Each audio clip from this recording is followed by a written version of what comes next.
강혜신의 오늘의 미국.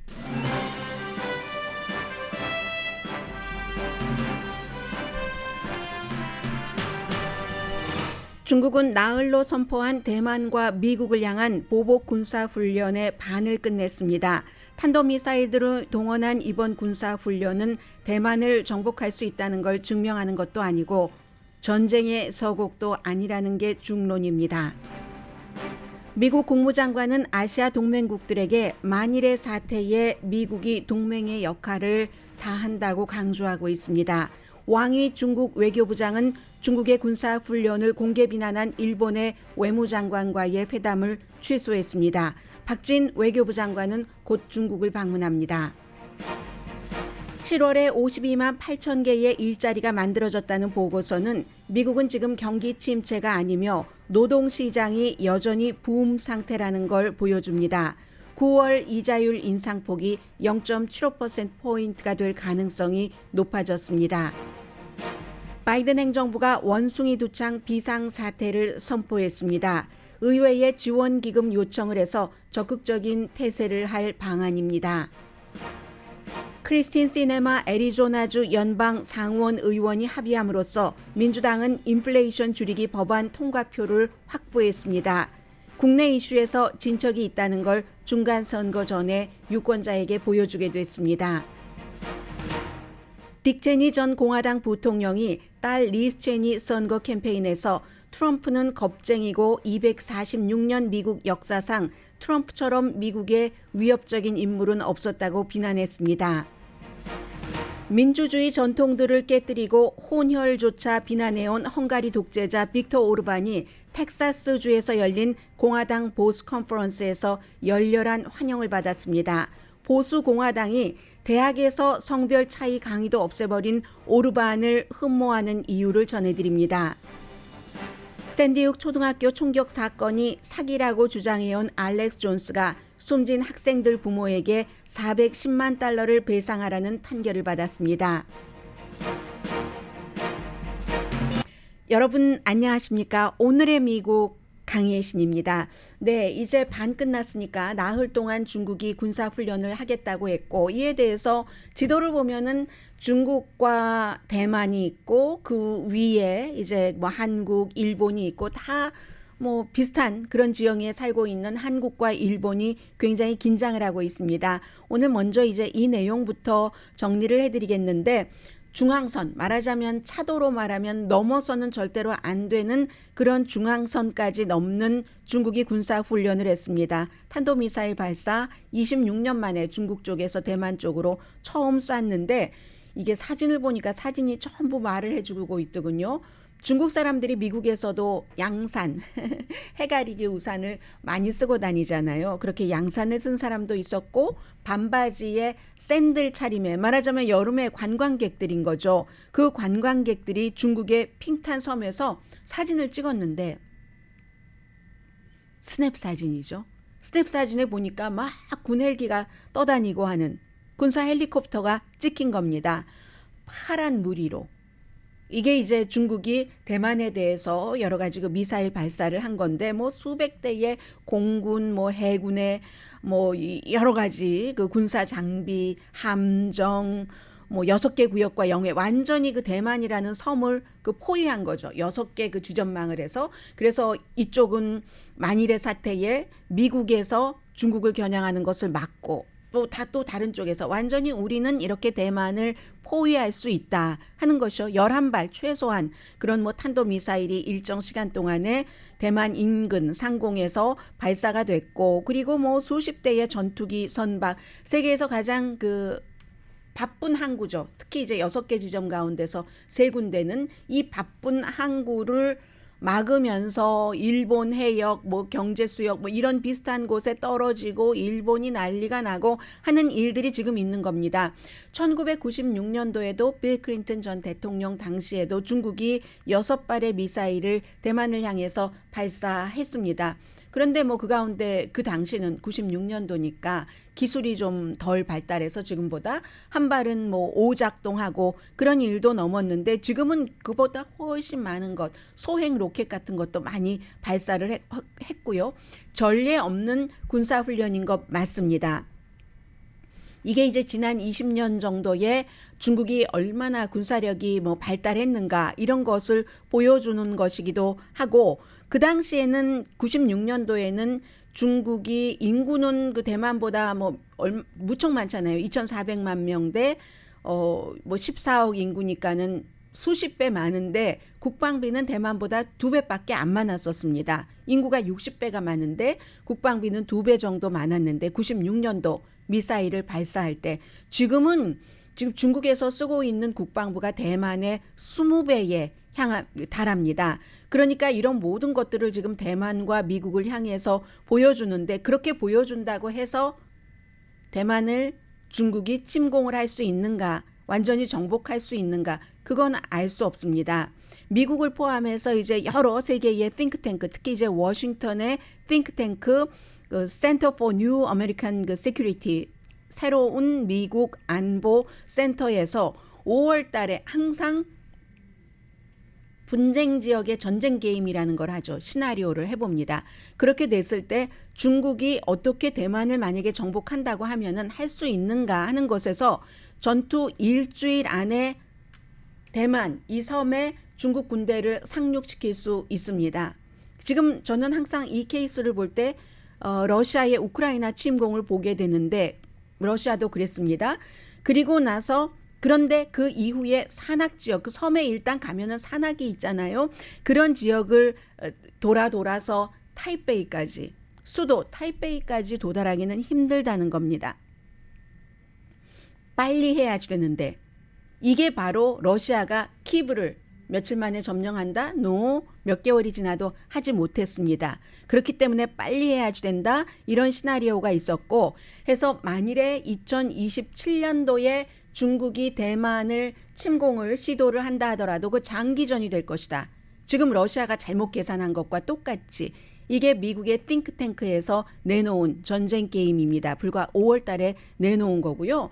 그러니까 무척 많은 군사 장비가 있어야지 되고, 오일도 500만 톤이나 있어야지 되고, 하루에 한 50만 킬로그램 정도의 뭔가 연료가 있어야지 된다고 하니까, 여러 물류적인, 지금 그 러시아가 우크라이나에 침공해서 물류 같은 것들이 많이 그 차단이 됐었잖아요. 우크라이나에 당시 비가 오고 해서 탱크가 막 다 진흙탕에 갇혀지고, 지금 이제 평야로 온 돈바스 지역, 동부 지역은 조금 다릅니다만, 그러한 것들을 이 중국도 대만을 향해서 전쟁을 치를 때는 겪어야지 되기 때문에 여러 가지 그 시스템적으로 그게 힘들다.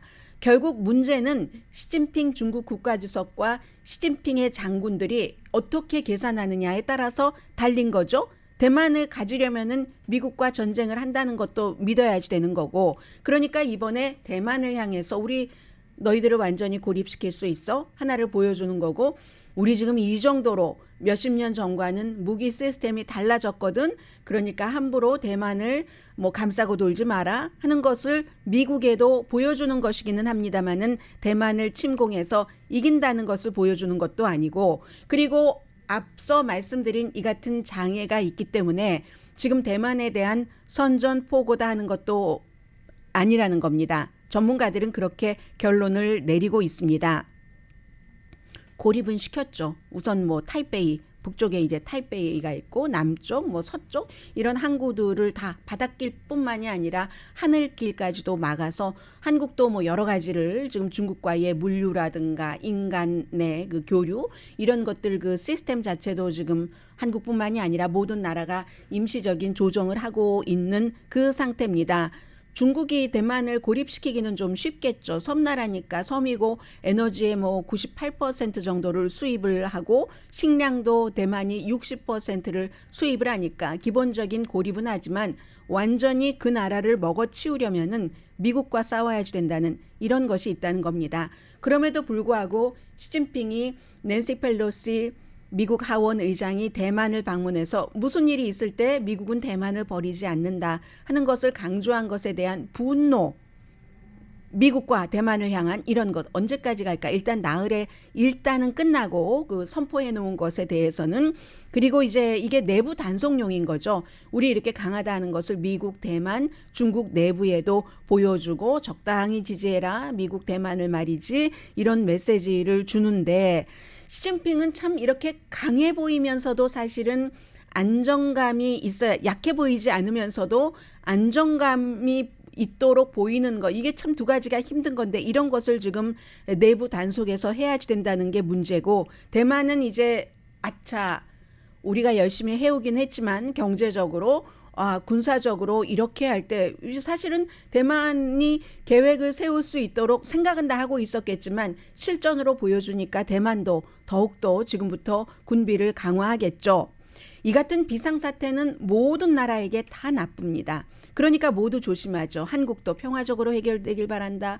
심지어 그동안 그 중국에 대해서 미국과 편을 짜고 말하자면 중국을 무척 화나게 했었던 호주도 뭐 뉴질랜드 같은 나라도 평화적으로 해결을 해야지 된다 이런 얘기를 하잖아요. 윤석열 대통령은 낸시 펠로시 하원의장 만날 수 있는데도 안 만났고 전부 미적지근한 말을 합니다. 일본만 다릅니다. 일본은 잠시 뒤에 말씀드리겠고요. 미국도 이 같은 탄도미사일을 많이 동원한 군사훈련은 과잉 대응이다. 무슨 낸시 펠로시 하원의장 방문했다고 그 정도까지 대응을 해 하면서도 미국도 뭐 레이건호 같은 곳을 그 인근에 계속 대기를 시켜놓고 있습니다. 그리고 캄보디아에서 열리고 있는 그 외무부 장관 회의요. 여기 중국, 미국, 일본, 한국 외무부 장관 전부 가 있습니다. 거기에서 계속 동맹국들에게 만약에 무슨 사태가 있으면 미국이 최선을 다해서 동맹국의 국가 안보를 지켜준다 하고 안심시키기를 하고 있습니다. 중국은 군사훈련에서 끝내지 않고 낸시 펠로시 하원 의장과 가족들에 대해서 무슨 제재를 한다고 선포를 했는데 무슨 제재인지는 모르겠습니다. 어차피 낸시 펠로시 하원 의장이 중국을 방문할 것도 아니고 중국에 어떠한 투자를 해서 돈을 벌고 있는 것 같지도 않으니까 이게 뭐 정의되지 않은 아무튼 화난 것의 표현이라고 보시면 되겠고요. 금방 미국에 타격이 되는 것은 미국이 중국과 적 또는 라이벌로 생각을 하면서도 기후변화라든가 여러 가지를 협력을 해왔는데 뭐 마약 방지라든가 이런 것들에 대해서 미국과 일단은 대화하지 않겠다. 그 정도는 뭐 미국이 당연히 각오하고 있는 것 같고요. 일본의 리더는 반응이 달랐습니다. 다른 미적지근한 아시아 방문 국가들과는 달리 일본은 당연히 5발의 미사일이 적어도 배타적인 그 경제 수역 그 안에 떨어지고 있으니까 당장 중단하라. 당장 중단하라. 지금 반밖에 안 왔습니다. 당장 즉각 중단하라. 그러니까 이게 한국에서는 낸시 펠로시 하원 의장이 사전 조율이 있었다는 것도 사실로 보입니다. 이 대만 문제 중국 문제 이런 문제에 대해서 얘기하지 않고 북한 문제를 얘기했잖아요. 어제 비무장지대도 방문을 하고 대통령과는 40분 통화한 것이 전부지만 그랬는데 일본에 가서는 이 중국 문제 대만 문제를 얘기를 했습니다. 일본 정부가 말하기를 원했기 때문에 낸시 펠로시가 대만을 중국이 어떠한 일을 하더라도 고립시키지 못할 것이다. 지금 중국 화나는 얘기한 거잖아요. 그러니까 낸시 펠로시에 대해서 어떠한 제재를 한 거고 그리고 그 같은 그 일본과 낸시 펠로시의 그것을 보고 중국의 왕이 외교부장이 푸놈펜에서 열린 그 아세안 회의에서 일본 외교부장과 그곳에서 양자회담 스케줄이 있었습니다. 그 스케줄을 확 취소해 버렸습니다. 일본에 대해서는.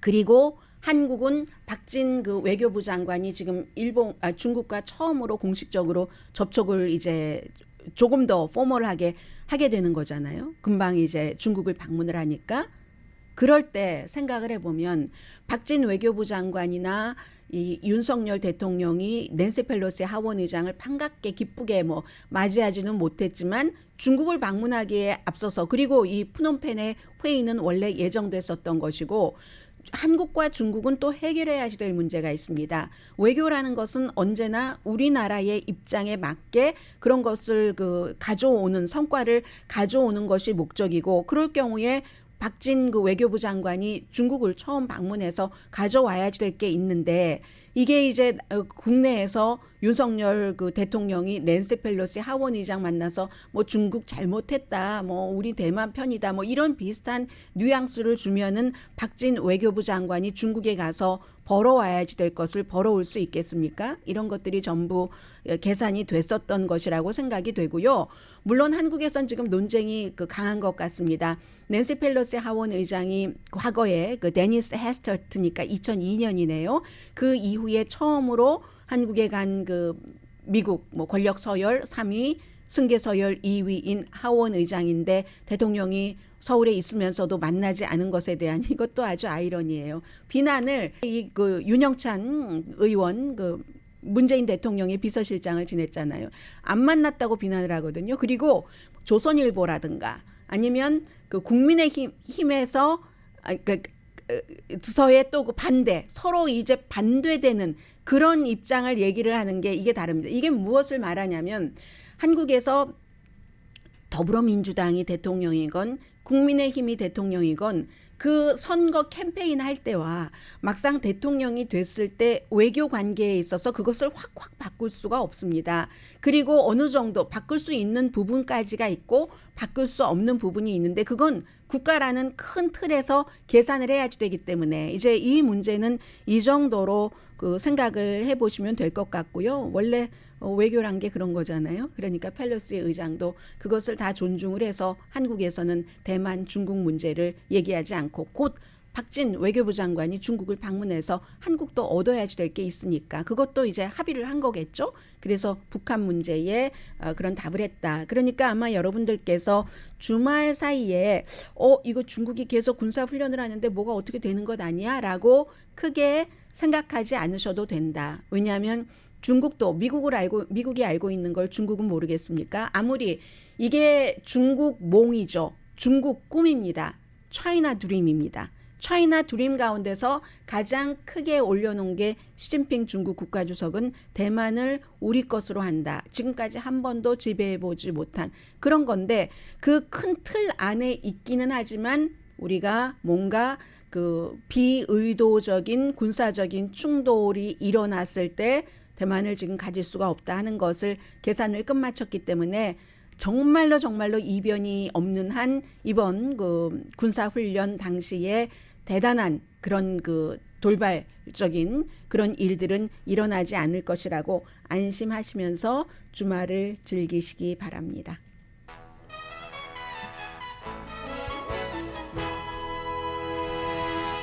잠시 뒤에 민주당으로서 지금 아주 그 중요한 일이 하나가 타결이 됐고요. 그리고 그 다음에 전해드릴 뉴스는 아마 여러분들께서 거의 이 내용에 대해서 자세히 들으신 분들이 안 계시리라고 제가 짐작을 하면서 헝가리의 독재자가 미국에 왔는데 미국의 공화당이 정말 쌍수를 들고 환영에 또 환영을 하거든요. 트럼프 전 대통령도 본인의 그 뉴저지 골프장에 며칠 전에 그 리브 사우디아라비아가 하는 그 리브 이벤트를 끝냈던 그 골프장에 초대를 해서 잘 대우를 해주고 엔터테이닝을 해주고 하거든요. 왜 그러는가? 잠시 뒤에 전해드립니다. 라디오 서울 방송 오늘의 미국 듣고 계십니다. 어제 그 크리스틴 시네마 민주당이면서 예전에는 그린당이었었죠. 그랬다가 이제 민주당으로 바꿨는데 지금 민주당에서는 가장 오른쪽에 있는 보수적인 그런 연방 상원 의원 애리조나주가 지역구고요. 결국은 그 웨스트버지니아가 지역구인 조 맨신 의원에 이어서 크리스틴 시네마 의원도 뭐 8천억 달러가 조금 되지 않는 그런 인플레이션 줄이기 법안에 찬성표를 던진다고 합의를 했습니다. 어제 참 그 당의 지도자가 중요하잖아요. 척 슈머 민주당의 상원 원내대표가 11시간 동안을 서로 회의를 해서 뭐 줄 걸 좀 준 거죠. 항상 미국에서는 그 의원들과 뭔가를 협상을 할 때 그 의원이 꼭 필요하면 그 의원의 지역구에 필요한 걸 주죠. 가뭄이라든가 뭐 홍수에 대한 기금 50억 달러든가요. 이런 것들을 기타 아무튼 뭐 기후 변화와 관련돼서 애리조나에서 써야지 되는 그런 것들에 대해서 50억 달러를 확보하고 나서 오케이. 그러니까 받을 거 받지 않고는 해주지 않는 거예요. 그렇다고 아무나 다 이렇게 요구하지는 않죠. 그게 가능한 의원들, 웨스트 버지니아의 조 맨슨 의원과 크리스틴 시네마 의원이 그렇게 됐기 때문에 토요일 오후에 투표한다고 하니까요. 아마 이렇게 상원에서 해서 다음 주에 하원으로 넘기고 바이든 대통령이야 뭐 웰컴 하면서 서명을 하겠죠. 그로써 이제 미국의 에너지에 대한 기금도 확보가 되고 그리고 보건, 오바마 케어에 대한 지원금을 연장하는 것, 또 처방약값 좀 줄이는 것, 이런 것들에 대해서 이제 좀 연방 정부에서 돈을 풀 수 있고요. 그래서 이 시네마 의원이 가진 것은 그 주 정부, 애리조나주로 들어가는 것 이외에 세금을 올리는 것에 대해서 굉장히 싫어했었거든요. 거기서 아마 그쪽 부분에서 어느 정도의 조정이 있었다고 하는 것 같습니다. 헤지펀드, 사모펀드 매니저가 조금 세금 더 많이 내도록 이번에 만들어 놓은 안에서 조금 세금을 줄일 수 있도록 했다는 겁니다. 미국의 우파가 빅터 오르반, 헝가리의 총리에게 열광하는 이유에 대해서 지금부터 좀 말씀을 드리겠습니다. 늦게 자면 꼭 목이 메여요. 요즘에 왜 이 중국 문제 때문에 시시때때로 봐둬야지 될 그럴 그 내용들이 너무 많잖아요. 그래서 늦게 잤더니 목이 메이네요. 중국, 대만이 이렇게 미국에 살고 있는 저의 목에까지 영향을 미치네요. 그래서 미국 우파가 이번에 텍사스에서 열렸는데 달라스였던가요? 어스틴이었네요. 어스틴인가요? 어스틴이던 달라스인 것으로 알고 있는데요. 아무튼 장소가 중요한 건 아니니까요. 민주주의 전통을 이 빅터 오르반이라는 텍사스가 아니라 헝가리의 총리는 정말 많이도 다 깨뜨렸고 심지어 최근에는 헝가리가 미국보다 백인 인구가 훨씬 많습니다. 84%거든요. 그런데도 혼혈은 안 된다. 백인이 아닌 인종에 대한 그의 시각을 볼 수가 있습니다. 이런 그 헝가리의 총리를 예전에 미국 같으면 상상할 수 없었는데 너무너무 환영을 하고 막 떠받드는 거예요. 모시는 겁니다. 그리고 이제 그 CPAC이요. 공화당 정치행동위원회 가장 보수적인 그 공화당의 컨퍼런스죠. 지금 플로리다 이렇게 돌아가면서 매년 연례 컨퍼런스를 열고 있고 당연히 올해도 트럼프 전 대통령이 기조연설을 하고 지난번에 플로리다에서는 막 트럼프 전 대통령 황금 동상이 있고 했었잖아요. 그런데 이제 여기서 어제도 연설을 했는데 왜 미국 우파가 이렇게 좋아하면서 미국 우파의 모델입니다. 헝가리의 바로 이 총리가 왜 모델이냐면 2010년 이후에 총리했는데 그 이전에도 1998년부터 2002년까지도 총리를 지냈습니다. 보수의 가치라는 게 이 헝가리의 빅터 오르반 총리와 미국 공화당이 서로 이 보수의 가치를 얘기하는 것에 있어서 굉장히 많이 통한다는 얘기입니다. 예를 들어서 대학교에서 남자와 여자에 관해서 뭔가 성별의 차이에 대해서 연구한다. 이것은 남녀 차별을 줄이기 위한 어떤 행동이라고 볼 수 있잖아요. 이걸 없애버렸어요. 총리의 직권으로 어떻게 해서든지. 그리고 국경에 벽을 쌓아버린다던가 시리아 등에서 오는 난민을 막기 위해서 더 중요한 것은 기독교의 가치를 헌법에다가 딱 써놓은 겁니다. 헝가리 사람들이 4분의 3이 자신들을 기독교 신자라고 하거든요. 물론 기독교 신자입니다. 제가 이렇게 얘기하는 사람과 매주일 교회에 나가서 예배를 봅니다 하는 사람의 숫자는 차이가 있습니다. 그 차이는 매주 교회에 나갑니다는 15%밖에 안 된다고 하는데 그러니까 4분의 3이 기독교인이라고 하니까 아주 정치를 잘 활용을 하는 겁니다. 뿐만이 아니라 선거구도 본인에게 유리하게 조정을 하고 법원과 언론에 본인을 좋아하는 사람들 다 심어놓고 컨트롤하는 거죠. 법원과 언론에. 미국과 이렇게 대비가 되시죠? 그리고 그래서 그 파워가 완전히 세멘트로 뭘 붙여놓은 것처럼 된다는 거죠. 경제요? 다 측근에게 맡겨서 그렇게 되는 결과 뭐가 있겠습니까? 친구와 가족은 점점 부자가 되는 거죠. 그렇게 할 수 있는 이유가 있죠. 잘 유권자들을 조정을 해서 본인의 당을 이기게 하는 겁니다. 그 피데스 당이 2010년도에도 이겨서 과반수가 됐었고, 이 어떻게 해서 이겼는가? 문화 전쟁을 통해서 두려움을 막 심으면서 혼혈은 안 돼. 다른 민족과 섞이면 안 돼. 백인은 백인이어야지. 이런 형태로. 남자와 여자가 무슨 차별이 있어? 성별에 대한 연구 같은 것 하지 마라. 그리고 기독교 아이덴티티만 계속 강조를 합니다. 또 하나는 헝가리를 피해 국가로 우리나라는 피해 국가야. 1차 대전 이후에 뭐 러시아에 뭐 이랬고 해서 헝가리가 유럽 연합 국가인데도 불구하고 아무튼 굉장히 그 위험한 그런 위험 요소를 많이 갖고 있는데, 그런데 올해 선거에서도 바로 피데스 당이 53%를 차지를 했습니다. 이 두려움의 정치를 무슬림이 들어오면 안 돼. 이건 당연히 기본적으로 강조를 하는 거고요. 이게 너무너무 헝가리 사람들에게 잘 스폰지에 뭐 물 먹이는 것처럼 스며들고 있다는 겁니다. 그렇기 때문에 이 헝가리는 미국의 공화당에게는 어떤 그 기독교적인 그 모델 국가라고 할까요? 정치 그 권력을 잡는 데 있어서, 그리고 민족주의 계속 강조를 하고 인기 영합을 하면서 두려움을 퍼뜨리기를 하고, 그러니까 뭐 사회주의자라든가 진보 좌파 이쪽에서 당하지를 못하는 겁니다. 딱 그 두려움. 외국 사람들 안 돼. 뭐 남자 여자 뭐가 어떻다고, 기독교가 최고야. 이런 거. 그래서 미국의 공화당도 문화 전쟁을 활용을 해서 비슷한 결과를 중간 선거에서 갖기를 원합니다. 제가 이 내용을 미국의 오늘 많은 매체가 보도를 한 것을 이 매체 저 매체 조금씩 섞어서 전해드리고 있는데, 미국에서도 그렇잖아요. 헝가리에서는 미국보다 조금 더 뭐 수준이 낮다고도 말씀드릴 수 있죠. 혼혈은 안 돼. 말이 됩니까?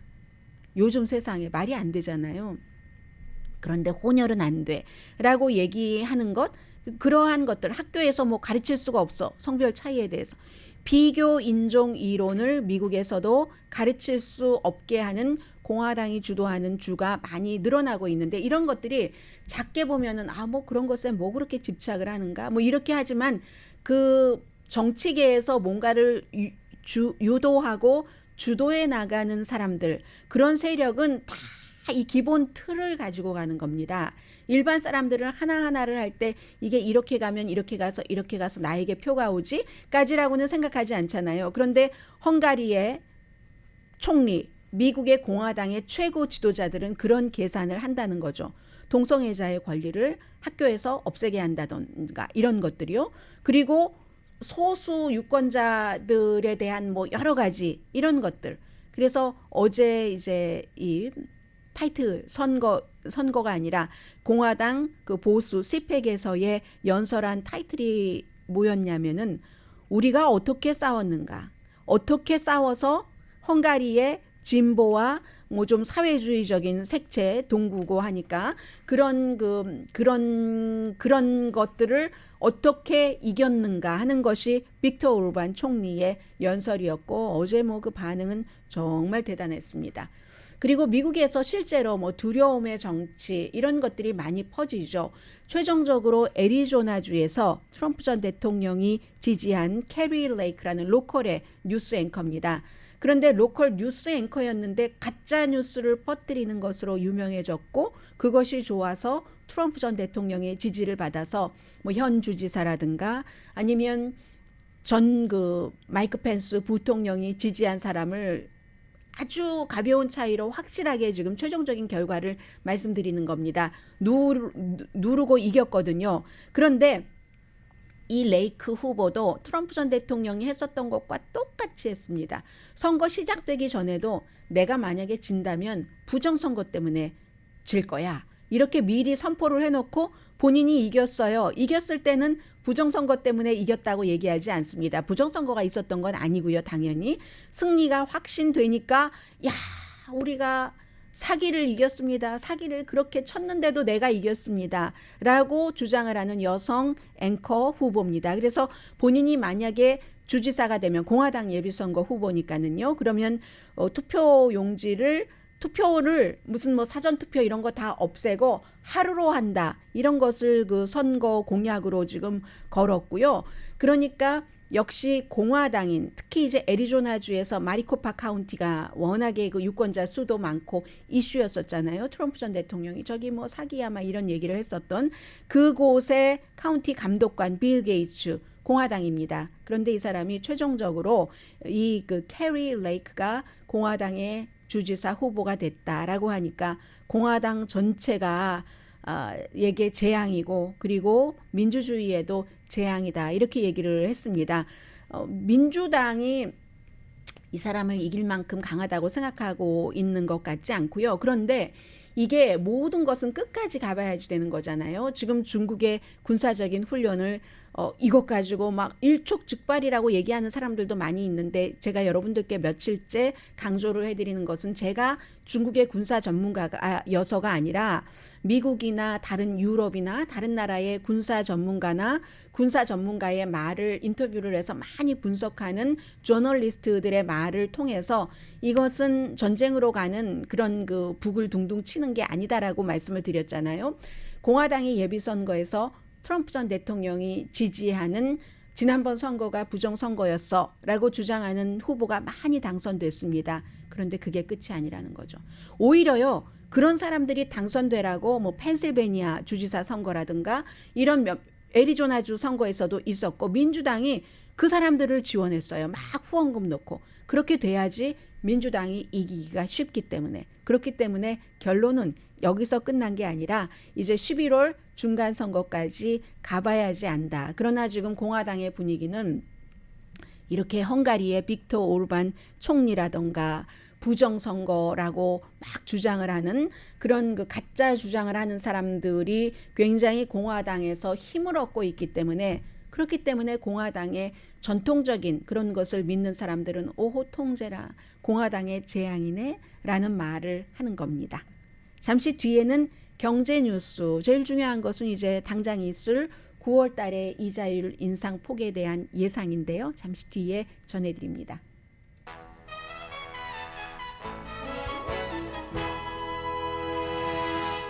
라디오 서울 방송 오늘의 미국 듣고 계십니다. 가끔은 그 살다 보면은 권선징악이라는 것도 조금 필요하다. 이때는 좀 권선징악의 결과가 좀 나왔으면 좋겠다라고 생각을 할 때가 있잖아요. 가짜 뉴스를 너무너무 많이 퍼뜨리는 사람들이 아주 선량한 사람들을 또 그런 사람들이 말을 잘합니다. 진짜와 요즘은 진짜와 가짜를 조금 섞어서 아주 능하죠.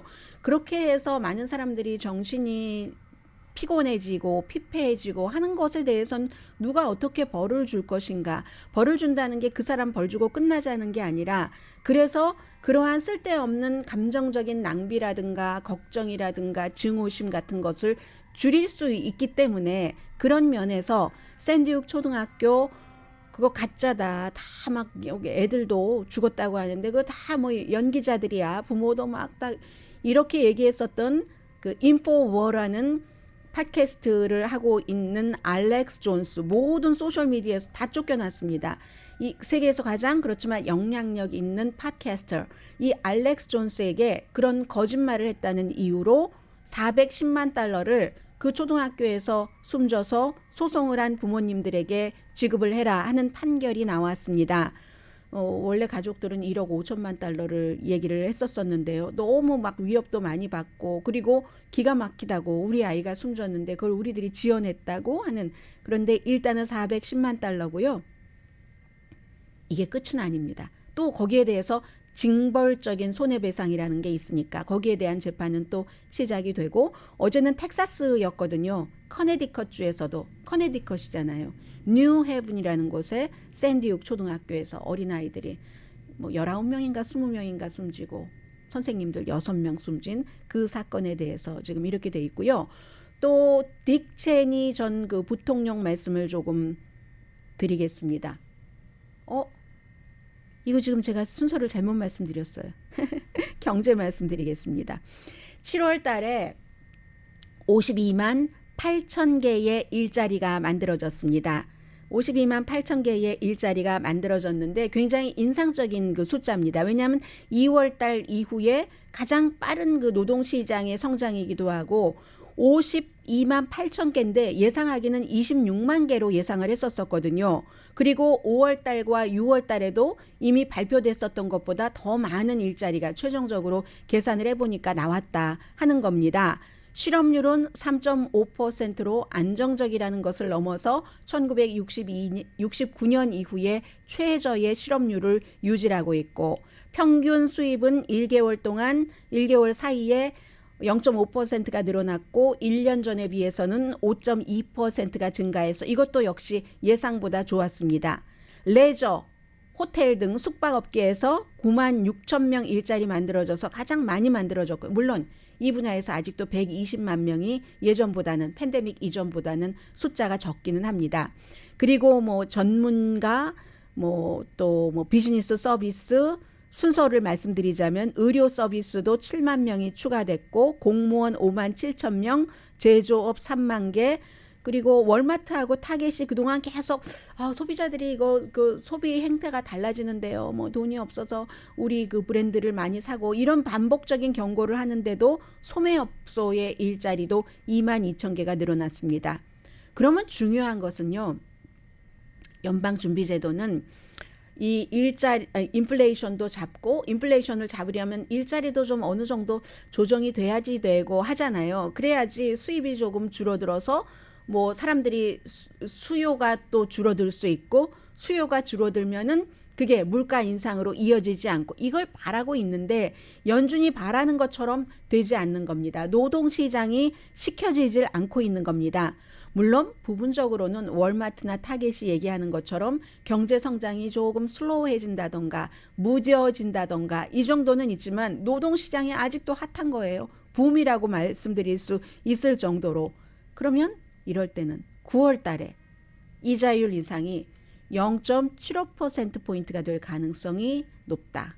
0.5%포인트 대신 현재로서 이렇다는 겁니다. 왜냐하면 이제 매주일에 이렇게 매주마다 경제에 관한 여러 가지 분석들이 나오고 있기 때문에 지금 그렇게 되는 경우는 3번 연속 0.75%포인트 이자율 인상이 되는 거죠. 자, 잠시 뒤에 지금 텔레비전에 딕 체니 전 부통령의 모습이 보이는데 그 내용 잠시 뒤에 전해드리겠습니다.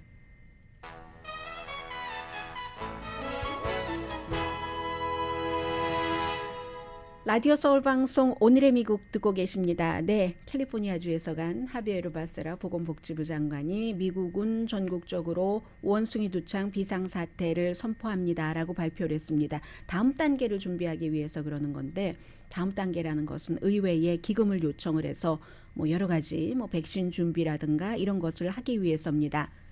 원숭이 두창이 올해는 5월 달에 영국에서 제일 처음 나왔고 지금 70개국에 퍼져 있고 미국에서는 6,600명 이상의 환자가 나왔습니다. 그런데 환자 가운데서 이게 전국적인 비상사태를 선포하기는 했지만 95% 이상은 남성과 남성 간의 관계를 맺을 때 이게 그 감염이 되는 것이고, 그러나 그러한 생활 습관을 갖고 있는 사람과 함께 사는 사람이 오래 마주하고 있다던가 하면은 어린이라든가 여성이라든가 감염될 확률이 굉장히 작은 거죠. 2, 3%도 아직은 안 되는, 그러나 그것조차도 준비를 해야지 된다. 이런 것으로 생각을 하시면 될 것 같고요. 딕 체니 전 부통령이 카메라를 쫙 보면서 도널드 트럼프는 이런 사람입니다라고 얘기를 했습니다.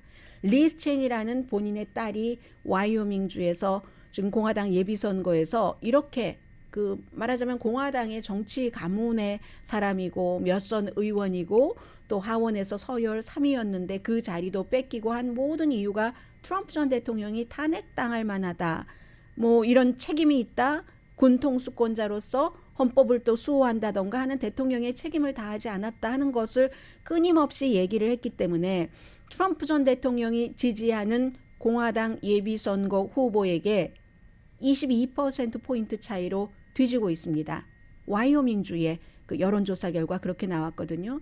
이 아버지와 딸이 트럼프 전 대통령을 막기 위해서 열심히 그 선거 캠페인을 하고 있는데 딕 체니 전 부통령이 뭐라고 얘기하냐면, 카메라 똑바로 보면서 246년 역사상 이렇게 한 개인이 미국에게 위협이 된 적이 없다. 거짓말로 선거를 훔치려고 했고 유권자가 그를 거부한 뒤에 파워를 지키려고 폭력을 썼고 진짜 사나이는 자신을 지지하는 사람들에게 거짓말 안 한다. 나는 그가 졌다는 거 알고 나도 알고 그도 안다. 그리고 속으로는 대부분의 공화당도 안다. 이게 딕 체니 그 부통령의 얘기입니다.